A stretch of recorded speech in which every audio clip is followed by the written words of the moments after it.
இந்த உலகத்திலேயே சால்வ் பண்ணாத இந்த உலகத்திலேயே கண்டுபிடிக்க முடியாத இந்த உலகத்திலேயே தெளிவா விடை கிடைக்காத பல கேள்விகள் இருக்கு. அப்படி ஒரு கேள்விதான் கடவுள் இருக்காரா இல்லையா அப்படிங்கிற அந்த ஒரு கேள்வி.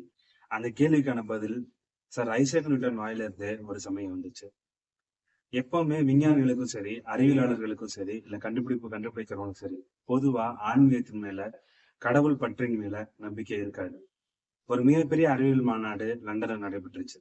அந்த மாநாட்டை முடிச்சுட்டு சார் ஐசக் நியூட்டன் ஒரு ட்ரெயின்ல ரிட்டர்ன் வந்துட்டு இருந்தார். அவர் கூடவே சக அறிவியலாளர்களும் பயணிச்சிட்டு இருந்தாங்க. அப்போ அவர் பயணிச்சிட்டு இருந்த அந்த பெட்டியில கடவுள் பத்தி பேச்சு எழுந்தது. அங்க இருக்கக்கூடிய ஒரு அறிவியலாளர்ல ஒருத்தர் கடவுளை பத்தி மிக மோசமா விமர்சனம் பண்ணிட்டு இருந்தார். இதெல்லாம் ஓரத்துல இருந்து பார்த்திருந்த ஐசக் நியூட்டன் அவரை கூப்பிட்டு மறுநாள் நீங்க எங்க வீட்டுக்கு லஞ்சுக்கு வாங்க அப்படின்னு சொல்லி கூப்பிட்டாரு.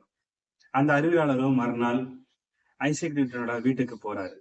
2 பேரும் சேர்ந்து அமர்ந்து லஞ்ச் சாப்பிடுறதுக்கு முன்னாடி ஐசக் நியூட்டன் அவரை ஒரு சின்ன அறைக்குள்ள கூட்டிட்டு போனாரு. அந்த அறைக்குள்ள சூரிய குடும்பம் ஒரு தத்ரூபமா ஒரு மாதிரி வடிவமைப்பு அமைக்கப்பட்டிருந்துச்சு. எப்படி விண்வெளியில இருந்து பார்த்தா சூரியன் மையமாவும் அதை சுத்தி 9 கோள்கள் இருக்கோ அதே மாதிரி ஒரு மாதிரி வடிவமைப்பு அந்த ரூம்லயும் இருந்துச்சு.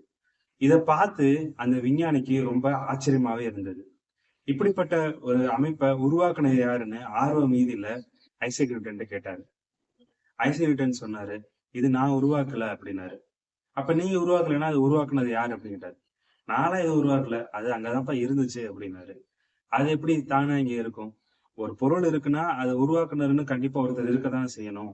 அப்படி இருக்கும்போது நீங்க ஏன் இப்படி பதில் சொல்றீங்க, எனக்கு ஒண்ணுமே புரியல அப்படின்னாரு. கொஞ்ச நேரம் ஐசக் நியூட்டன் அமைதியா இருந்துட்டு இப்ப பேச ஆரம்பிச்சாரு. எப்படி ஒரு பொருள் இங்க இருக்குன்னா அதை உருவாக்குறதுக்கு ஒரு ஆள் இருக்கணுமோ அதே மாதிரிதான் இந்த உலகமும் சரி, இந்த சூரிய குடும்பமும் சரி உருவாக்குறதுக்கு காரணமா நிச்சயமா ஒரு கர்த்தான்னு ஒருத்தர் இருப்பாரு. அந்த கர்த்தாவோட பேர் தான் கடவுள் அப்படின்னாரு ஐசக் நியூட்டன். இப்ப உங்களுக்கு நான் கேட்ட அந்த கேள்விக்கான பதில் புரிஞ்சிருக்கும் அப்படின்னு நினைக்கிறேன். நாளை சந்திப்போம். நன்றி, வணக்கம்.